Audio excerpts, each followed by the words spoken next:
Hello, my name's David Collins. I'm the founder of the Ubuntu Addiction Community Trust. We're a public benefit organisation based here in South Africa. We have three objectives of the trust. That is to train people, to empower individuals and organisations that they can go out into the world and create change within their communities or wherever they come from. We're a global organisation. We've got offices in New Zealand, Australia, Hong Kong, the Netherlands, the UK and the USA. And today what I want to talk to you about is Rebirth Wellness and what we're doing with Botswana. We're going to be filming a whole lot of content today where I'll be going through the online manual and what our offering is as Rebirth Wellness for you, yourself as an individual, your organization, the role that you play in your organization, that we can create a better outcome for everyone.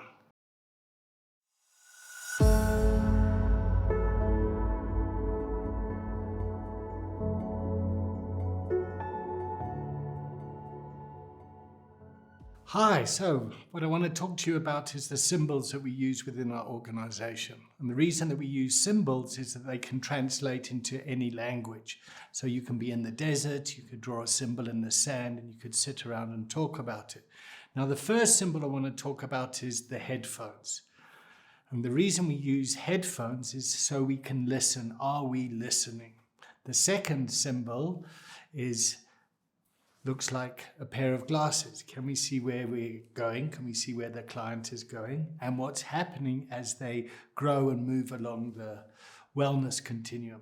The third symbol represents the system. Here's the individual, here's the organization, and here's family, or here's the head, and here's the heart. And how can we align those systemically for the individual? The fourth symbol is a circle that's cut into quarters, and that represents the four intelligence. The fifth symbol is a straight line with an axis and a circle around it, representing the patriarchy and matriarchy. How can we create containers that have courageous conversations which are all inclusive of everyone? Not the norm, I know. And then we're looking at the next symbol after that, which has a circle around it. So can you create the container? Can you bring everybody into the container? And can you create a whole person, a whole individual? And how all those individuals, do they create the whole organization? The final symbol is the axis and the figure of 8 model, which represents your center. So how can you find your center? How can you bring your best adult self to the conversation? This isn't about victim, rescuer, persecutor. This is about when am I being a victim? When am I being a persecutor? And when can I kind of look after myself, find my center, and then rescue myself? And then finally, we're looking at the tension between soul and spirit. What supports your soul? What gives you meaning and purpose? And how are you being guided by spirit? I know that might sound a bit esoteric, but that really does take you back to the heart of Africa, to where humankind started. So many, many, many years ago, long before technology came, people were sitting in circle and communicating and talking and working for the good of everyone in the community and the village. And that's really why we want to do this. We've got this work spread out across the world, from New Zealand, Australia, Hong Kong, the Netherlands, the UK, the USA, South Africa, and now Botswana. And that really is indicative of the amount of different cultures that we have around the world. And different cultures behave in different ways. But if we bring together people to talk around the common symbol and how that helps them, they can talk in their own language. So this is our approach to creating global wellness. And we do that under our company in the UK, which is called GWEN, which is Global Wellness Education Network. And GWEN feeds into TIA. Now, TIA stands for This is Africa. And we are taking an African solution to a global problem.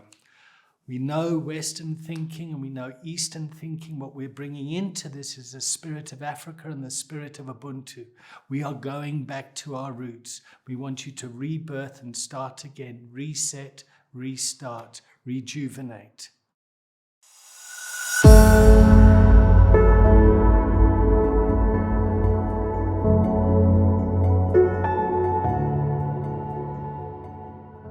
The coaching conversation is a learned way of interacting with someone, a learned way of engaging with someone. It is not therapy, it is not mentorship, it is not counseling.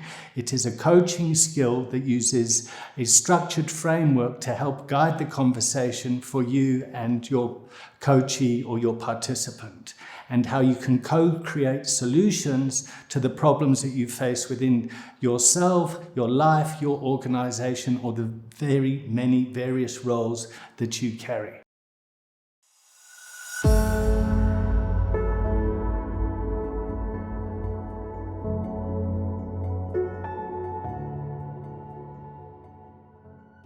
Welcome back to Module 2, the Collins Expanded Window. The reason we're going through this window is where to place the coaching conversation when you're talking to your coachee. So in the bottom left-hand corner, we have a medical perspective. And then next to that, we have the biopsychosocial model. Above that, we have coaching. And then to the left of that, we have mentorship. And above that, we then have management and leadership. Now, the coaching conversation needs to consider the systemic wellness of the whole organization. We need to take into account culture. We need to take into account history. We need to take into account structure. And we need to take into account experience and lived experience and how that impacts the organization.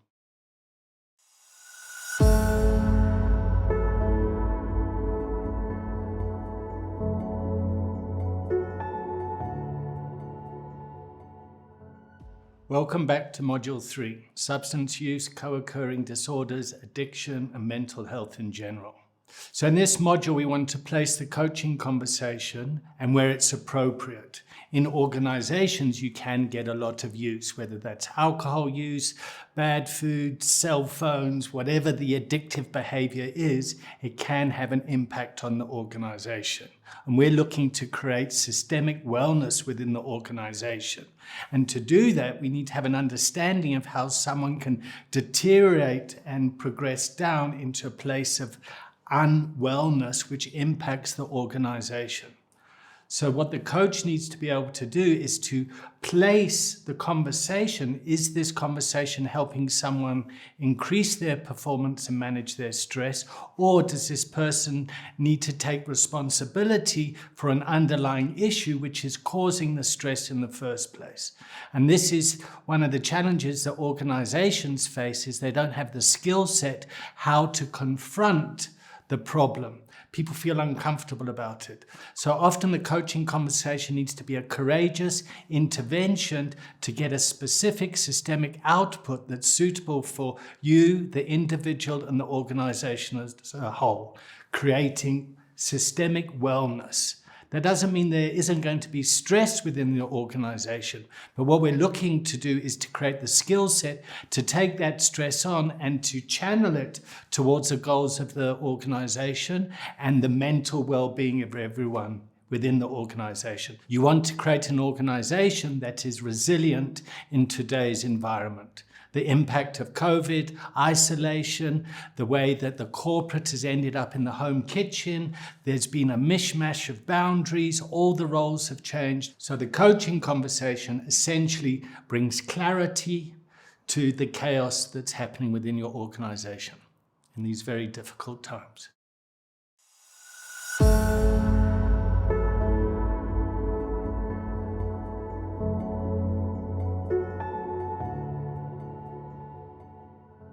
Welcome back to Module 4, Wellness Continuums. Now, there are 4 continuums we want you to be aware of as we build up the system. Now, a continuum is a point A to point Z. And when the person is at point A, they don't think that they will ever be able to get to Z. And what a continuum does is it puts in the B, the C, the D, and it creates the path. So the first continuum we want to look at is one of high well-being, premature death. Now, you can get somebody that's got a terminal illness, but their mental attitude towards their terminal illness prolongs their life, and they're on the continuum to high well-being. Also, you can have somebody who isn't ill, but their mental attitude takes him towards premature death. So that's the first continuum we want you to look at when you're engaging with your clients or you're trying to create systemic wellness within the organization.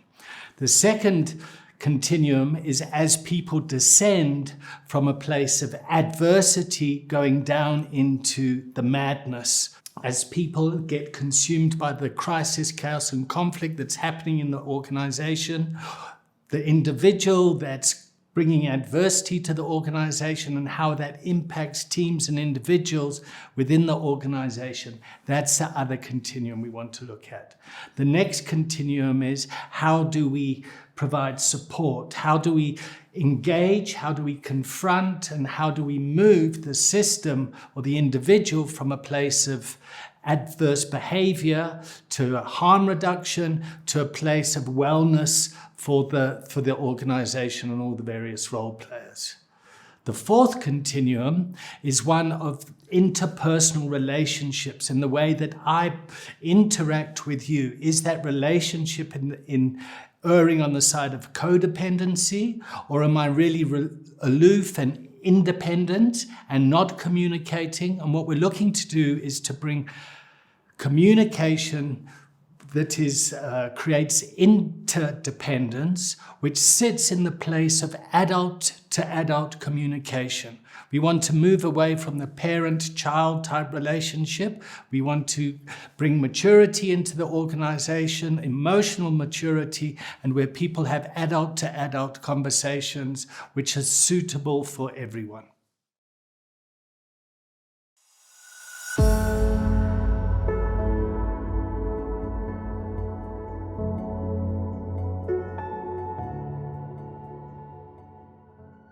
Welcome back to Module 5, systems that we work, live, and play in. So systemic systems, we have family systems, we have work systems, we have our own individual system. And what we need to look at when it comes to the organization is how the coaching conversation influences change within the system. So when you're coaching, you're often in the middle of the crisis, chaos, and conflict. And you need to look at how you can move the system by changing individual role players within the system to move towards what we call a culture of recovery. And a culture of recovery is what you recover back. And as we engage with individuals within the organization and those individuals start to change, it creates systemic pressure within the organization, and often unconsciously the system doesn't want to change, because whenever there's change it creates anxiety and fear for people. And as leaders in organization, you use the coaching conversation to help co-create the solution with those various individuals. And with management, you use the conversation to help direct clarity, process, policy, procedure, the way to get things done. And the workers or the employees need to be feeding back information from what's happening so it gets back to management and leadership so everyone can co-create the change of the organization and to lift the organization to a higher place of well-being.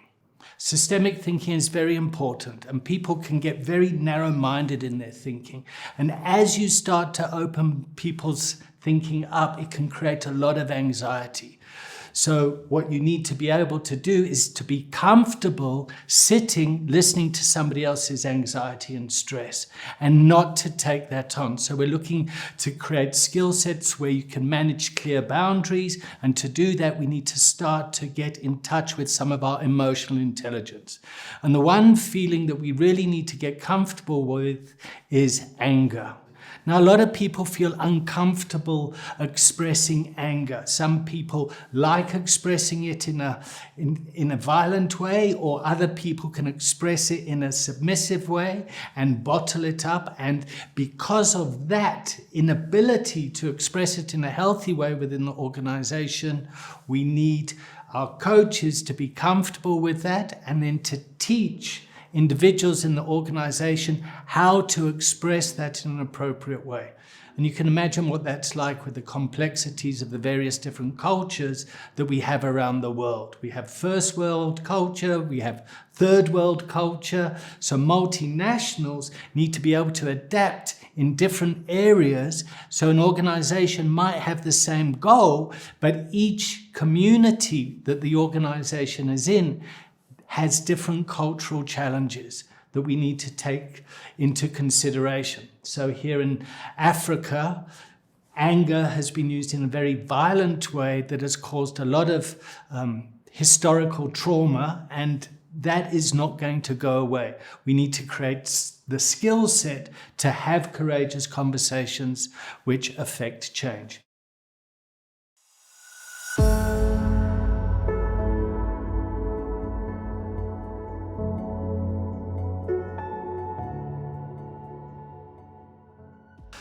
Welcome back to Module 6. I'm going to be talking about the 4Q model. Now, the 4Q model talks about 4 intelligence. IQ, which is technical ability. So within the organization, you need to employ people that are able to fulfill the function. That lots of organizations know how to do. Where organizations fall down is with emotional intelligence, individual emotional intelligence. Can the individual read their own emotions? Can they read the other person's emotion? And then with the relationship that they have, can you feel what the emotional relationship is?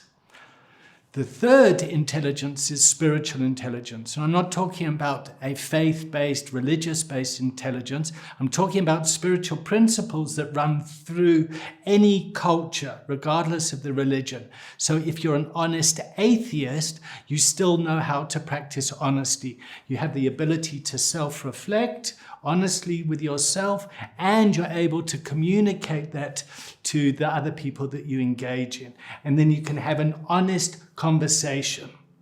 And the fourth intelligence that we're looking at is political intelligence, the ability to build relationships. So organizations, to get organizations moving, people need to focus on the relationships that you're having with each other in the various roles. So as a leader in an organization, if you only focus on the C-suite and you don't engage with the workforce, that'll have a consequence. It might be a good consequence, it might be a bad consequence, but the team need to kind of understand why this is there. Is this good for building relationships?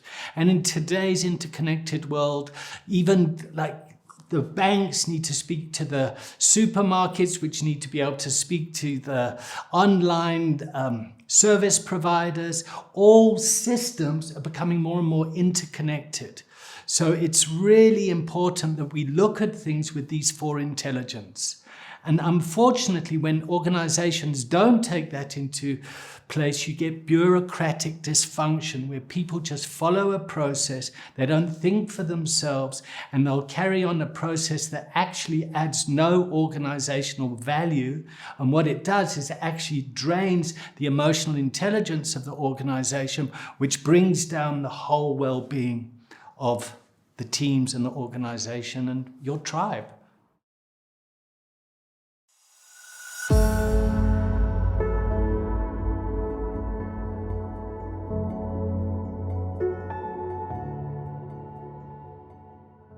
Welcome back to Module 7, Living a Spiritually Principled Life. Now, what does that mean and why do we want that?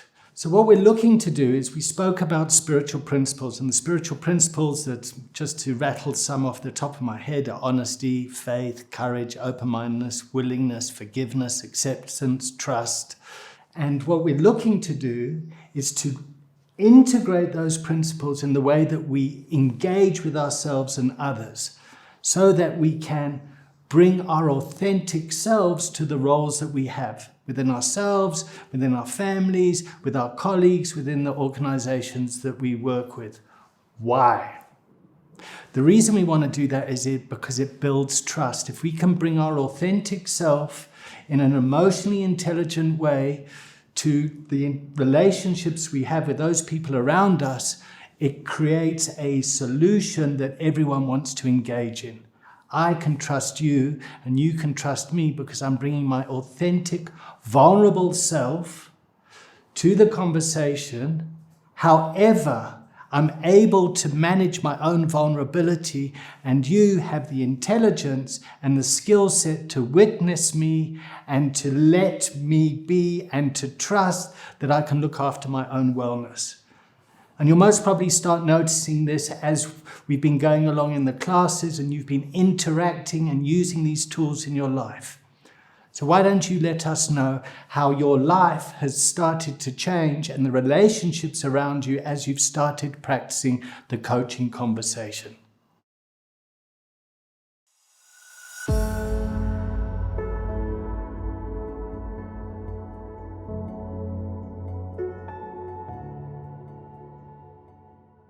Welcome back to Module 8, where I'm going to be talking about archetypes. Now, there are 4 masculine archetypes that I want to talk about: the king, warrior, magician, and the lover. And then there are 4 feminine archetypes that I'd like to talk about. That's the maiden, the mother, the queen, and the crone. And these both sit in masculine and feminine. And in our psyche, we have the animus and the anime. Now, the reason that we want to do this is when we start to use story and archetypes as run through any culture.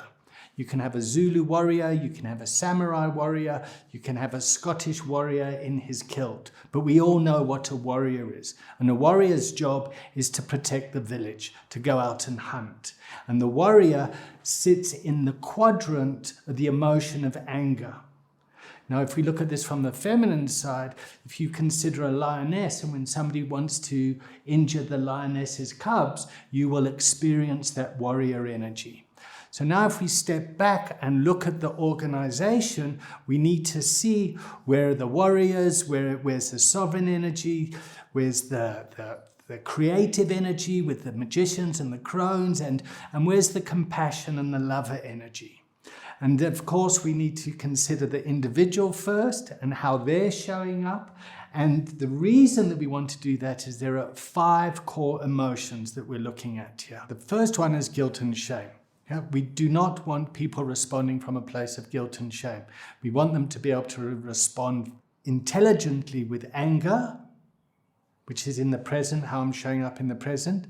Sadness, which is grief, loss, the past. Fear, which is about anxiety about the future and what's coming. And then joy, which is about blessing, which is about the sovereign energy. And we want our clients to understand those 5 core emotions and then to marry them up to an archetype that's suitable for them so they can then express that emotion in a way that shows maturity.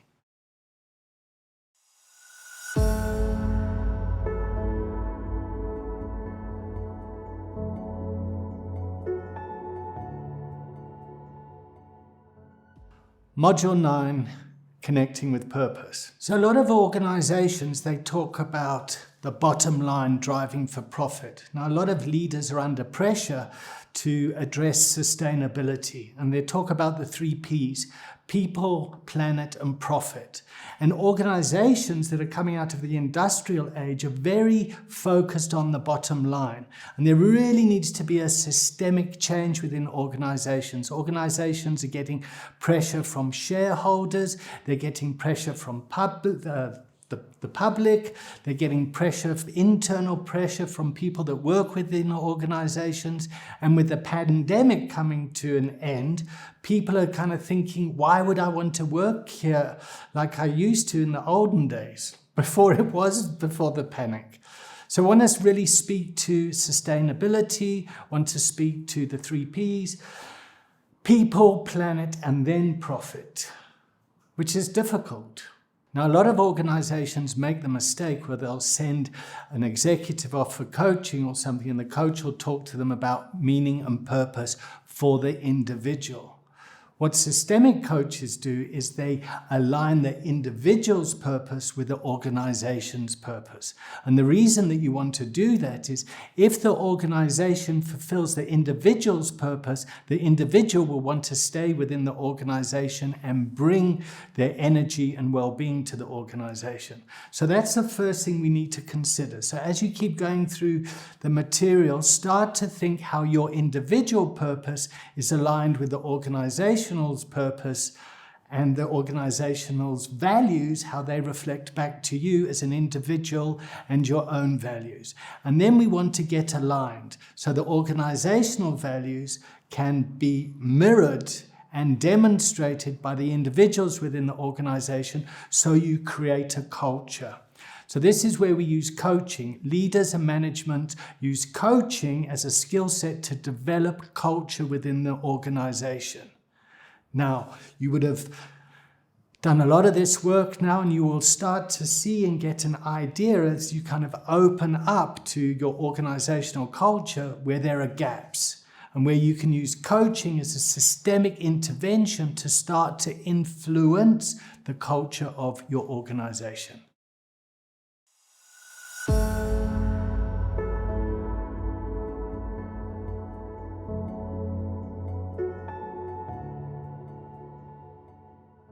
Welcome back to Module 10, the Well Brain. Now, neuroscience and the brain is very popular nowadays. And what we've noticed is, what I want to talk about is the addicted brain as opposed to the recovering brain. And what does that mean? People often think that addiction is just aimed at people that use a substance, they got a drug problem, an alcohol problem, but it's not the case. The addicted brain can get caught in a destructive behavior like unhealthy eating, over-exercise, workaholism, and that behavior continues in spite of the negative consequences. And what we're looking at here is to get the individual to recognize how their behavior is causing consequences in their life, making their life unmanageable, and how they can start to engage in a way that brings their brain back online. So what happens is a lot of people just react to situations. They don't think. They're so used to behaving in a way that there's unconscious behavior that is so ingrained in them, it takes time and practice to rewire the brain and to learn how to respond in a different way. So how do I respond to myself? How do I respond to others when my brain has been triggered? Now, when the brain gets triggered, that means that you react and you are responding in an unconscious way, as opposed to bringing your prefrontal cortex online and responding in an appropriate way. So, for example, when there's a change in an organization, people might freak out because they think, oh no, what's going to happen? And they start to react in a way that they feel comfortable. A well brain would be how I can react in a way that I can respond more appropriately to the change that is going to happen. And what we want within organization is people to be able to respond appropriately to this very fast world that we live in. The world is changing so much, so quickly, so fast. It is so hard to keep up. And this is the new normal. So we need to educate people how to show up in the new normal. It's hard work. We need to stick the course and keep going. Please keep giving us your feedback, what's working, what's not working. For us, for me, I value feedback, I value criticism, and it's taken me a while to practice receiving criticism and responding in a way that I can take that criticism and improve. Whereas before, if somebody criticized me, I was so insecure, I'd get defensive. And that creates problems within organizations. And management and leadership need to understand this and learn how to integrate our tools and what we're teaching in their conversations to bring together top management, middle management, and the workforce.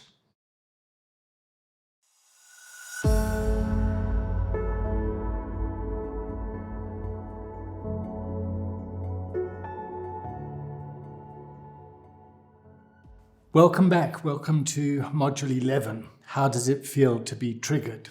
So you'll remember from Module 10, I was talking about when somebody reacts as opposed to responding.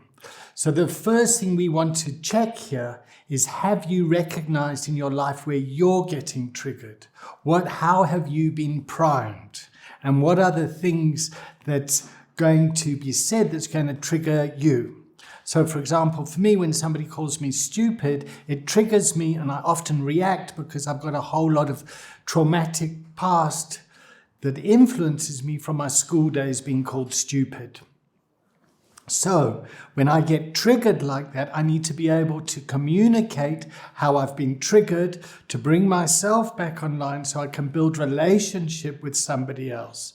Now, what happens in organizations, if I come along and I'm triggered, that'll trigger somebody else, and then the relationship is triggered. So I need to, first of all, be able to look after myself, understand what my triggers are, and to do that, I need to have conversations where I share my vulnerabilities, and I need to be okay. And as I model that, hopefully other people will be able to start to talk about their vulnerabilities and what triggers them. So a triggered brain, if you know that you're triggered, you're doing a good job. What we're trying to do is get mind sight. Mind sight is the ability to see into yourself and to recognize whether you've been triggered, whether you're reacting or responding. I find that a lot in my personal relationship with my girlfriend. Me and my romantic relationship, I can get triggered a lot and she can get triggered. And what's quite humbling about this is I know that I'm triggered and she knows that she's triggered, and we both know that our relationship is triggered, and it spills out and it impacts our family when we are engaging in this. So we need to step away, calm down, and then come back and re-engage in the conversation. Now, it's no different in the workplace environment. We are engaging with people all the time and we have relationships. Now, remember, going back to the continuums, we want to be able to see, are those relationships moving towards a place of high well-being? So a lot of the coaching conversation is teaching your clients this language so they can start to recognize, oh, I'm triggered right now. This is what's going on for me. And far too many organizations do not have that ability, and they try and suppress it with a bureaucracy, policies, procedures, process, and that then becomes inefficient for the organization.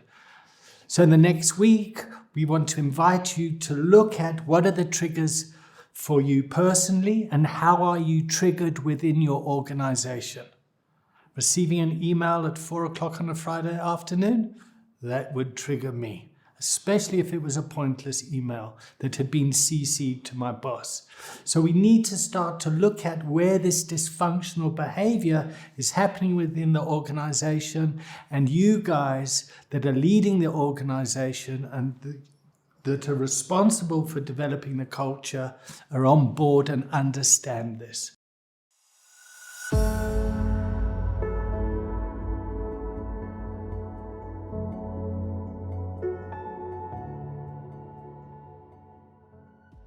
Welcome back.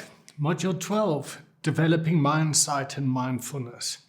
Now, a lot of this work comes from Dr. Daniel Siegel, who's an educational psychiatrist who came up with this term, mindsight, based on where does the mind live in the brain. And what he discovered is that our brains get rewired by our mind, and that our mind actually lives outside of our body, and our thinking creates the way that we respond in our brain. So we can either react in an unconscious way, which has got hardwired implicit memory, like riding a bicycle, you never forget, or you get explicit memory, which is remembering someone's name. which I often forget. So what we're looking to do now is how you can use your thinking to rewire the way that you react in situations. And for that, you need to have mind sight into yourself, the ability to see how you are reacting and when you've been triggered, and what tools are available to you to de-trigger. One of the things that I do is I stop, I pause, I take a deep breath, I look around and just try and get grounded. And if the person that's triggered me is able to also have some emotional intelligence and also to be able to sit and have the conversation around how we were triggered, you have what's called an in-tuned relationship. So you can see how you're responding, you can see how the other person's responding, and you can appreciate what the relationship is asking for. And then you can go deeper and explore that. So this is what we're trying to create. We want you to understand the term mindsight. We want you to understand some of the tools that people can use when they've been triggered. We can explore people's stories to understand how they're primed. And we can start to have courageous conversations where people take deep breaths and we start to sit down and come up with some of the solutions that are causing the triggered environment.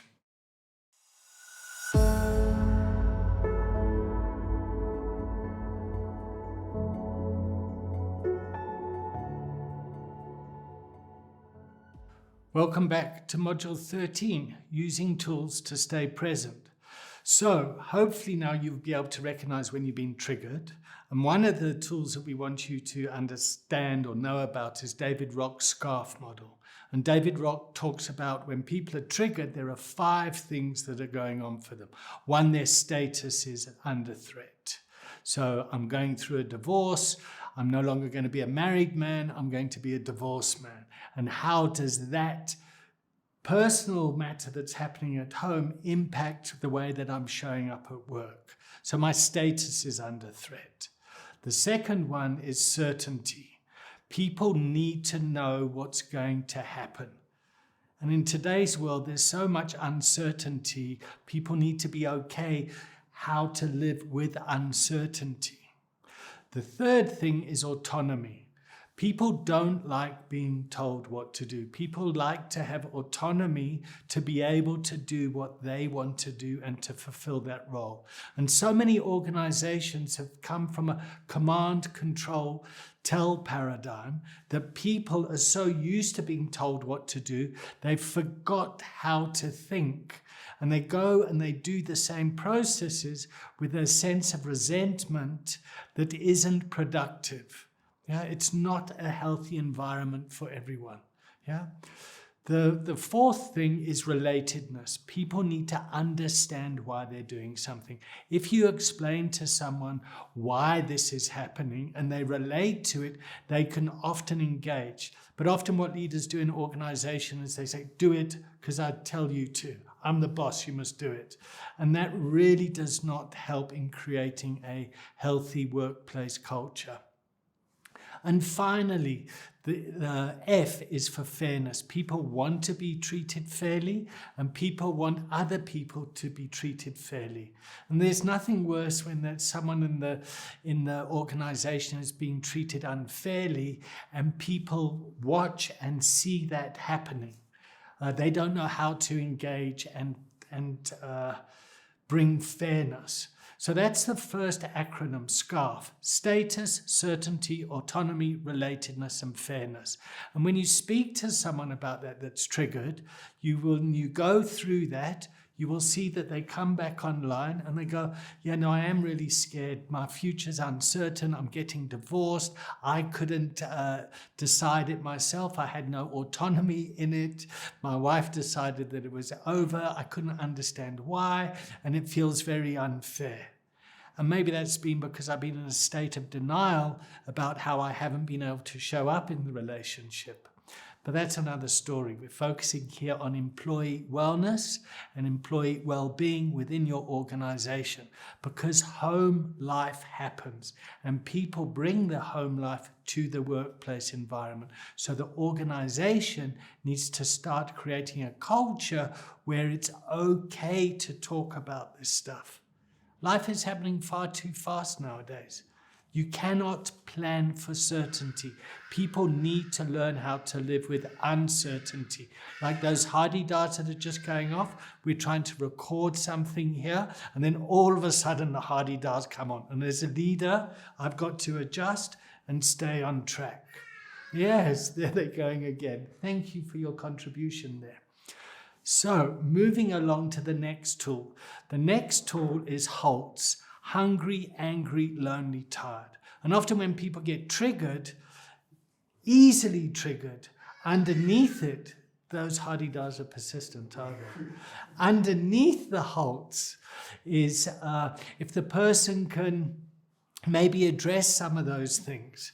Like people can get hangry, I think the word is. They get angry, but actually they're just hungry. And these little things in organizations impact organizational culture, which you need to be aware of and take into account. It's all about managing the stress and getting the workforce aligned so that that stress produces maximum productivity as opposed to burnout, where you're driving too much, or the other side, which is apathy, where I just can't be bothered anymore. So as organizational developers, using coaching within your organization, this is what you need to do, or to be aware of at least. Thanks for watching. We'll see you in the next module.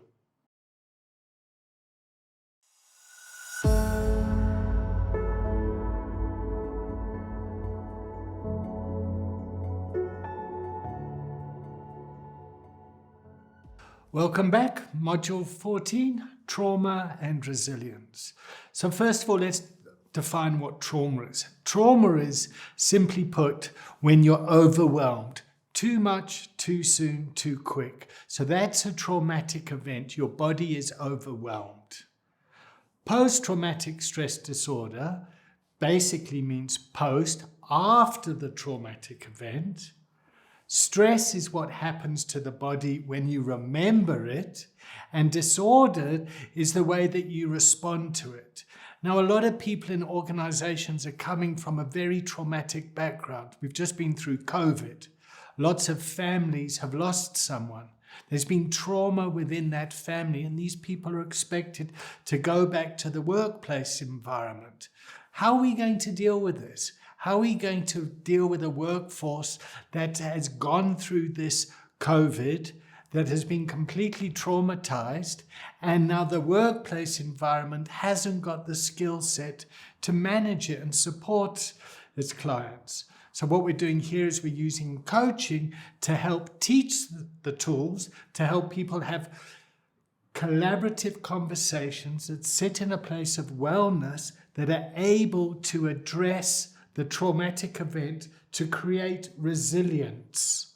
So people can respond better when things get stressful. Where people have little resilience, they get bumped out. They get bumped out into hyperarousal or hypoarousal. They overreact or don't react, but basically that's a trauma response. Fight, flight, freeze, tend and befriend, or sleep. Those are the 5 responses to trauma. And you can go into an organization and you can feel how that is playing out, where people have been overwhelmed and the vibe of the organization you can feel is flat. So what we're using here now is coaching to address some of those issues so that you can increase resilience and get things done.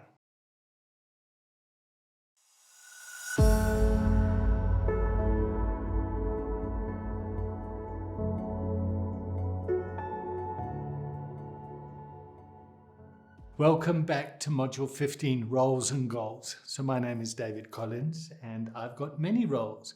I'm a father, I'm a leader, I'm an ex-husband, I'm a boyfriend, I'm a son. I have many roles in my life that I fulfill. And out of those roles, I have various goals. So how can I bring my best self to the relationship, and what is the goal that I want in that relationship? So the first one I need to start off with is myself. What is it that I need to do? What, why, and when? What is it that I need to do to work on myself? So maybe it's my fitness, maybe it's my mindfulness, maybe it's what I eat, maybe it's my intellect, like physically, intellectually, emotionally, spiritually. What are those things that I need to be working on to feel fulfilled and as if I'm living a life of meaning and purpose? Once I've got that right, I can go out into the world and communicate that to other people in the various roles as we interact with each other, bringing my authentic self to the relationship. So what you want from me might not be what I want for myself. And if we can co-create a solution around that where we work together, because sometimes a role isn't very fulfilling in of itself. And we need to find ways to still get the job done that still feels fulfilling for the individual or the teams. So I'm going to leave it there, go through the manual, and we'll see you next week at Module 16.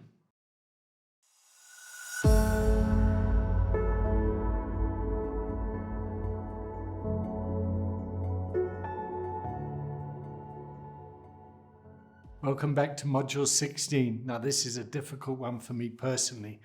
Creating healthy boundaries. So first of all, what is a boundary? A boundary is a line. Now what emotion do you think we use to create boundaries? Anger. Anger is the emotion that says the line stops here. Yeah? Now me growing up in my past, having grown up in an environment where my father was violent alcoholic, and when he expressed his anger, it was a very chaotic environment. So I bring my childhood past with me into the workplace when I'm in a leadership role and I need to set boundaries and provide direction. But because I feel uncomfortable about expressing anger, I create unhealthy boundaries. I'm not clear. So what I've had to do in my own personal work is to get comfortable with feeling of anger and learning how to express it to bring clarity to the role that the individual finds themselves in and the goal of that role. And when that's not being fulfilled and the target's not being met, how can I hold that person to account for not fulfilling their role? And if I'm feeling all uncomfortable and all sticky about getting clarity, we're going to have a problem. So what happens then if I don't do that is we create dysfunctional relationships within the system. So often the workplace will start to function like a dysfunctional alcoholic family. Just to bring that in as a metaphor.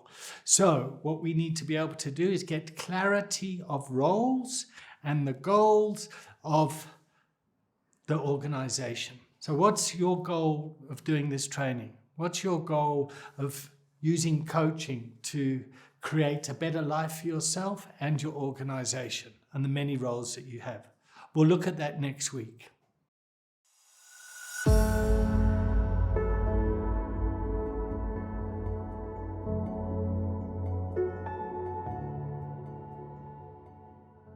Welcome back. Module 17, how to have a crucial and courageous conversation. Now, I don't know about you, but I get really anxious when I've got to confront someone. And the best way that I've learned how to do this is to bring my authentic self to the conversation. To kind of say, listen, this is really hard for me to have this conversation, but we need to have it. This is how I'm being impacted. What is it that you think about it? And we need to learn how to practice having crucial conversations. Sometimes organizations can be really hard-lined. Yeah, and other times it can be really dysfunctional. And we need to find the middle ground, or let me rather say, you need to find what the middle ground is for you, what you feel comfortable about. Everyone engages differently. Yeah, often in meetings, the people that talk the most need to kind of keep quiet, and the people that aren't speaking need to be given the space to speak up. And as a leader, you need to be able to listen to the voices that aren't talking, as well as the voices that are talking, and to start to listen to the whole system and what the whole system needs. And when you step back and you look at the whole system, which points are you going to enter that system to have these crucial conversations? To get what? Role clarity. And why do we need role clarity? So we can get the role aligned to the strategy and what the business wants. What's its success? Remember the 3 Ps? People, planet, profit? I rest my case. I'll see you next week.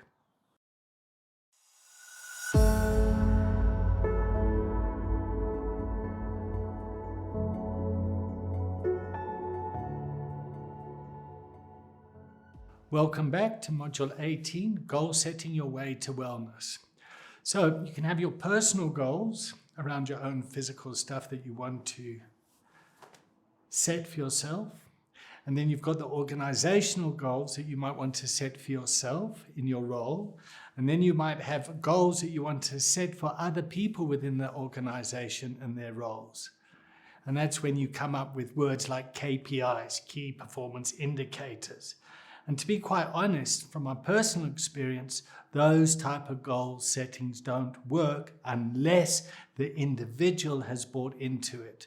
And what you're trying to do here is align the individual's values, meaning and purpose to that goal within the role that they're having within the organization. So what we're looking at here is co-creating with your client on what their goals are for the role. Yeah? And let's be realistic here. Sometimes setting a goal, what's your goal, can seem time management, well-being. In today's world, it's very difficult to time manage because we're getting so much information coming all the time. No longer do I say goodbye to the kids in the morning and go off to work and then come back at 5 in the afternoon.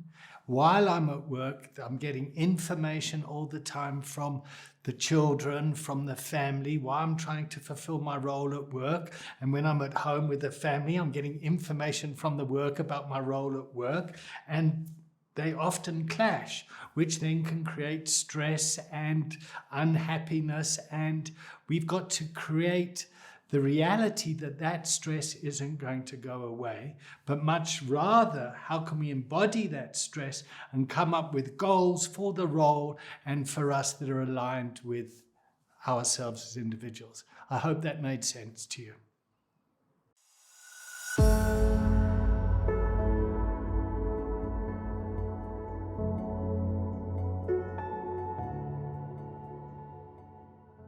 Welcome back, Module 19, 5 ways to deepen your well-being. Now there's all sorts of stuff in the manual here which you can go through and read. There's lots of interesting stuff there, and it's not an exact science. So what I'm going to do is talk about what works for me. So I always use pies. Physically, intellectually, emotionally, spiritually, and socially. So those are the 5 things that I look after myself to bring well-being for me. It might be completely different for you. Going to gym, eating healthy, all those sort of things. It might be what's high for you. Whatever the goals are, and whatever it looks like for you, it needs to fit authentically into yourself of what you want. Somebody else's goals for you are not necessarily your goals.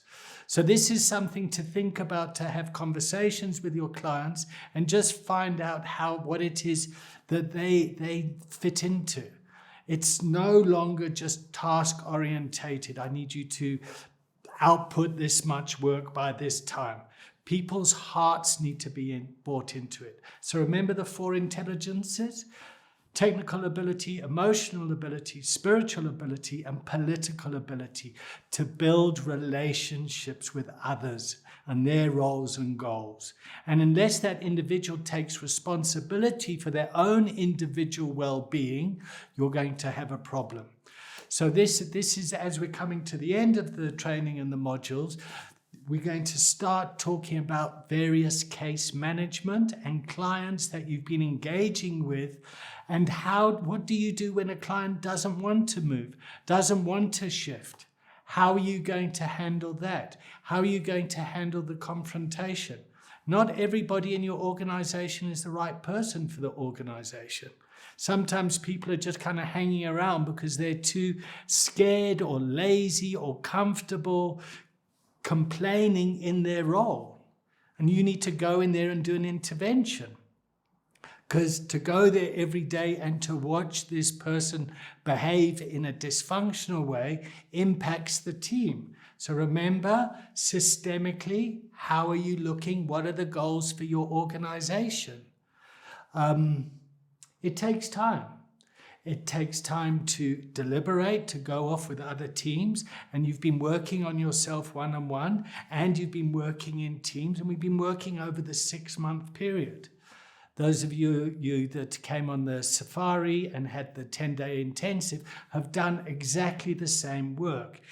It's just the environment was slightly different. We went with leadership so that they could really focus and de-stress and get unplugged from the matrix of kind of technology being involved all the time, so that they could really get some time out and to think about the organization and where it's going. And your job here is you've been chosen to help them in developing that, and we've been walking with you on this journey. Again, we'd love your feedback of what's working, what's not working, what we could do better, and how we as an organization can continue to engage with you and your teams to bring wellness for everyone. Because we're all in this together at the end of the day.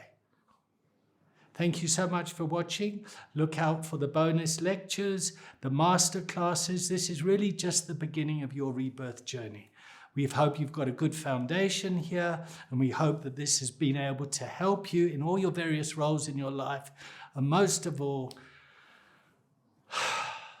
we really hope that this makes the world a better place. Thank you for watching.